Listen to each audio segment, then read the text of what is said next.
2082 साल 8 महिना 13 गते आजको मितिमा उदयपुरे चाम्लिङ राई समाजले सिली प्रशिक्षण कार्यक्रम 3 दिने प्रशिक्षण कार्यक्रम गरिरहेको छु। नमस्ते, म रवि चाम्लिङ लिम्चुमु ताम्लिछाबाट यहाँहरु सबैलाई उदौली छिरी नाममा यो प्रशिक्षण कार्यक्रममै यहाँहरुलाई शुभकामना व्यक्त गर्दछु। नमस्कार, म चाहिँ हाकुम पूर्वेली राई, म लिम्चुम उदयपुरबाट। मेरो नाम साजन राई, सन्जु हाङ राई, अरुण भाइ किन लाइन? नमस्कार हौवा, मेरो नाम चाहिँ अरविन्द शान्त, म धानबाट। मेरो नाम चाहिँ सुजित, म चाहिँ भोजपुरबाट। मेरो नाम बालन राई, म उदयपुर ताम्लिछाबाट। म हेलन राई। नमस्ते, म चाहिँ रञ्जिता राई। नमस्ते, म चाहिँ जीवन राई, भोजपुर गाउँपालिकाबाट। नमस्ते, मेरो नाम चाहिँ किरण राई, म चाहिँ इटातर ज्ञानबाट। नमस्ते, म चाहिँ आकाश राई, बेलाकाबाट। नमस्कार, म कञ्चन राई, मोतीगढाबाट। नमस्कार, म सन्देश राई, म चाहिँ लिम्चुङ गाउँपालिकाबाट। राईहरूले चाहिँ वर्षमा दुईचोटि चाहिँ दुईवटा चाड मनाइन्छ, एउटा उधौली एउटा उभौली होइन। उभौली र उधौली, सिली र उधौली बिच चाहिँ एउटा कनेक्सन छ। त्यो चाहिँ के हो त भन्दाखेरि चाहिँ सिली भनेको चाहिँ मुन्दमी नृत्य कला भन्छ होइन। त्यहाँ चाहिँ नृत्य गर्दै गर्दाखेरि चाहिँ के कुरामा हामी चाहिँ प्रस्तुत गरेर त्यो सिलीलाई चाहिँ कुन तरिकाले प्रस्तुत गरेर नाचिन्छ भन्ने कुरामा चाहिँ थाहा पाउनु जरुरी छ। सिलीमा नाच्ने भनेको चाहिँ मुन्दुमै हो, एउटा मुन्दुम। जसरी नछुङले नाच्छ, धामीले नाच्दाखेरि उसको उसले एउटा आफ्नो बाटोमा हिँडेर नाच्छ। ऊ कहिले कोशी तर्छ, कहिले देउराली पुग्छ, कुन डाँडा पुग्छ, कुन ठाउँमा पुग्छ, नदी तर्छ होइन। उसको अप्ठ्यारो बाटो आउँछ, त्यो बाटो भइन्जेल पनि त्यो बाटो जसरी जान्छ हामीले पनि त्यसरी नै जाने हो। सुरुमा चुला पुज्छौँ, भित्र चुला पुजेपछि बाहिर अर्को यतापट्टि आँगनको दाए पुज्छौँ, दाए पुजेपछि भाले काटेर वापस सिली गर्दै आँगन हुँदै निक्लिँदै हामी त्यो एउटा इमेजिनरी पाथमा चाहिँ हामी हिँडिरहेका हुन्छौँ सिलीमा चाहिँ। अब त्यसमा चाहिँ फेरि सिलीमा नाच्ने भनेको चाहिँ जम्मा दुई तरिकाले नाचिन्छ, एउटा हाते सिली, एउटा खुट्टाको पाउको सिली नाचिन्छ होइन। त्यो दुईवटा मध्ये तरिकाले नाचिन्छ भने जम्मा सिली चाहिँ भनेको 4-5वटा हुन्छ है। 4-5वटा सिलीमा चाहिँ एउटा मानव चक्रमा रहेर नाचिन्छ। एउटा मानव चक्रमा रहेर नाचिने भनेको चाहिँ के भनेको त्यो आदिम समयमा, त्यो पुर्खाको समयमा पुर्खाहरूले चाहिँ के गर्थे त, हामी हुन्छ नि सिकाइ भनेको त्यो पास्टमा चाहिँ के गरिन्थ्यो चाहिँ, जस्तै खन्ने सिलीहरू हुन्छ, झासुम सिली भन्छ, सिकारी खेल्ने सिली हुन्छ होइन, शिकार हान्ने सिली हुन्छ, तीर हान्ने, धनुबाण हान्ने होइन। जति पनि भयो नि, यो श्रृङ्गारका कुराहरू भयो, ऐना हेर्ने भयो, कपाल कोर्ने भयो होइन, तान बुन्ने भयो, यिनीहरू मानव चक्रमा रहेको सिलीहरू हो है। यसरी सिली चाहिँ छुट्टिँदै नाचिन्छ होइन।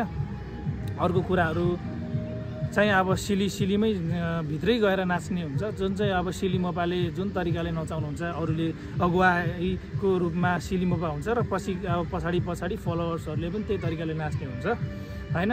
अब सिली मोपाले चाहिँ सबै कुरा सिलीहरूलाई नै थाहा हुन्छ होइन। अब उसले एउटा बाटो बना हुन्छ, कहाँ गएर उसले बिट मार्छ, कहाँ गएर सुरुवात गर्छ, कहाँनिर रोकिन्छ भन्ने कुरा चाहिँ त्यो सिलिमोपामै आधारित हुन्छ। र जति भए पनि नाच्नेहरूले चाहिँ के हुन्छ भने सिलिमोपालाई चाहिँ फलो गर्दाखेरि चाहिँ ध्यानपूर्वक नाच्नुपर्ने हुन्छ। जस्तै कि उसले कतिखेर हात उठाउँछ, कतिखेर सिली टिप्नको लागि तयार गर्छ होइन, सोही भन्दाखेरि कतिखेर हुन्छ होइन। जसरी नचुङले पनि सुरुवात गर्छ नि र होइन, सोलोलो गर्नु कारण के त, ऊ चाहिँ अब थालियो, नचुङ ऊ थालियो भनेपछि उसलाई एउटा उसको त्यही अनुसारले बिट दिन्छ यताबाट ढोलेकहरूले होइन, थाल बजाउने कछारीहरूले चाहिँ गर्छ नि। अनि उसलाई साथी चाहिन्छ, उसलाई अप्ठ्यारो बाटो भयो भने त्यो एउटा तीव्र गतिमा उसले नाच्न थाल्छ, त्यसपछि ह भनेपछि सरर जान्छ नि। त्यसरी नै हो सिली पनि सकेपछि हामी सुरुवात गर्नुभन्दा अगाडि चाहिँ माथि हात उचालेर सोही भन्न थाल्छौँ होइन, सिलिमी र पोमी हल्लाएर। अब चाहिँ ढोलेहरू पनि के हुनु पऱ्यो चाहिँ त्यतातिर चाहिँ ध्यान दिनु पऱ्यो। अब ढोल भनेको एउटै गतिमा बजिरहनु पऱ्यो, त्यसलाई न त धेरै तीव्रमा पनि लानु भएन, न त कम पनि लानु भएन, एउटै लेभलमा चाहिँ बजाइरहनु पऱ्यो। जब त्यो सिली नसकिन्जेलसम्म त्यो बिचमा चाहिँ उसले त्यो बुडुडुङ पार्ने पनि होइन है। जब सिली सकिन्छ अनि त्यसबाट ढोलेले पनि आफ्नो तरिकाले एउटा लेभलमा लान्छ, उसले अनि आफ्नो गीत गाउन थालिन्छ, नाच्न थालिन्छ होइन, त्यस्तो हुन्छ। म धेरै भन्न चाहिनँ। अब चाहिँ सरसर्ती हामी ढिला पनि भइसकेका छौँ होइन। अब सिली चाहिँ को बारेमा चाहिँ अब सिक्दै एक्सप्लेन गर्दै जानु भन्छु म चाहिँ है। धन्यवाद। अब हाम्रो भाइहरूले लिड गर्नुहुन्छ यसपाला चाहिँ ल।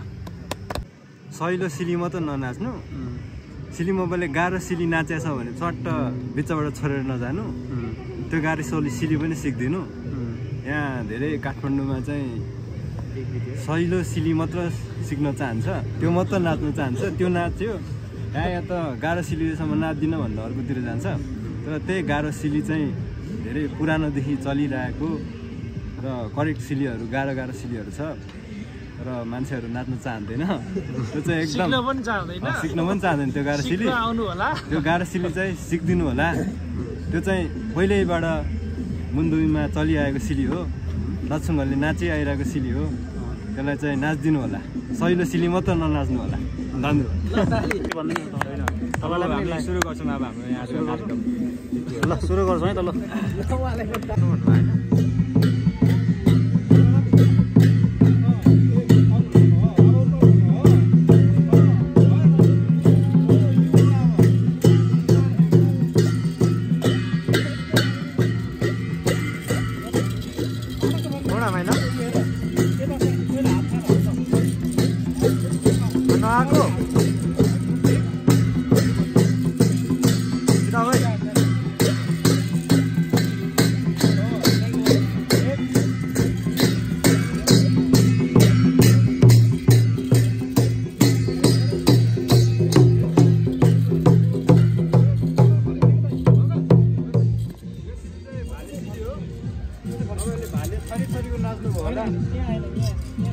तर यो सिली यो भाले चाहिँ अलिक फरक छ। हरेक ठाउँको हरेक वापा सिली चाहिँ अलिक फरक हुन्छ। मलाई 2-3वटा वापा सिली आउँछ, तर यो चाहिँ तपाईँहरूकोसम्म देख्नु भएको छैन होला। यो वापा सिली चाहिँ यो चाहिँ अलिक गाह्रो छ। यो चाहिँ कसरी गरिन्छ भने सुरुमा म घुम्ने बित्तिकै अगाडि जान्छ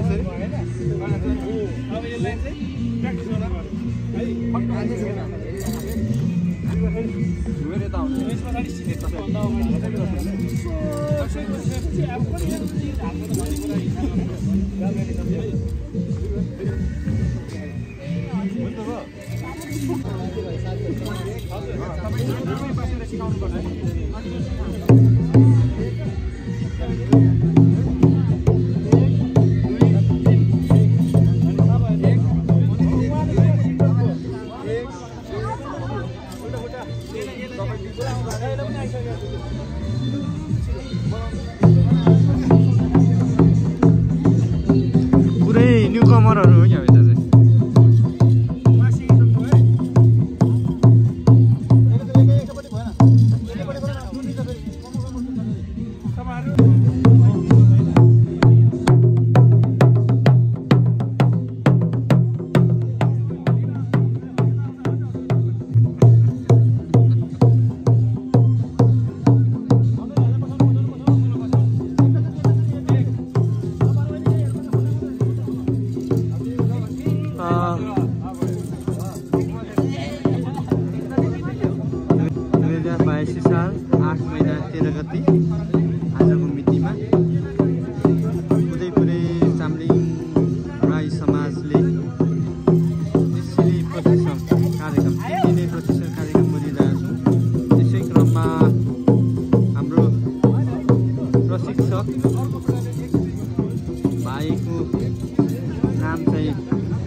यहाँ हाम्रो प्रशिक्षक बालेन राईजुबाट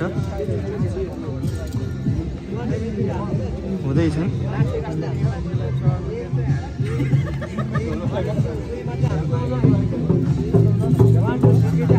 यसै क्रममा हाम्रो अतिथि पनि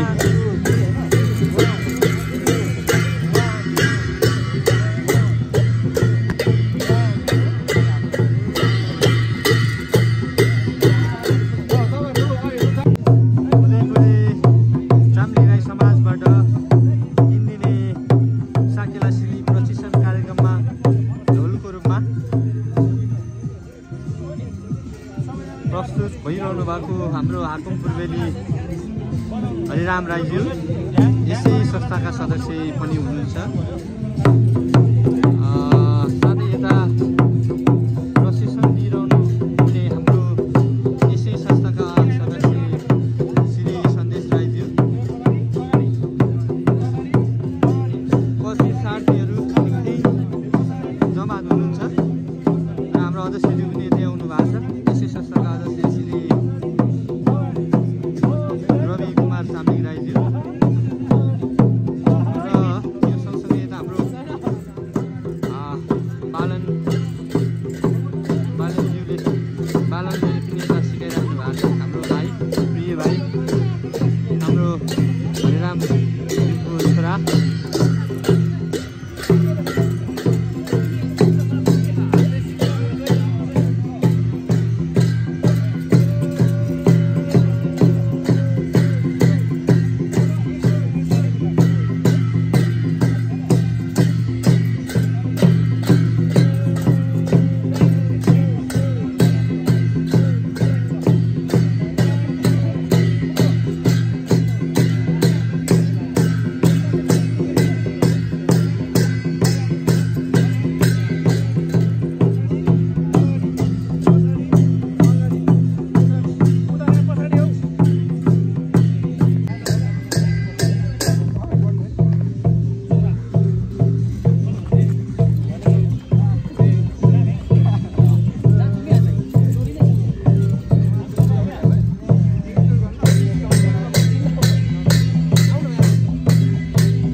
अगाडि 1 2 3 ओ यो साइड भएन।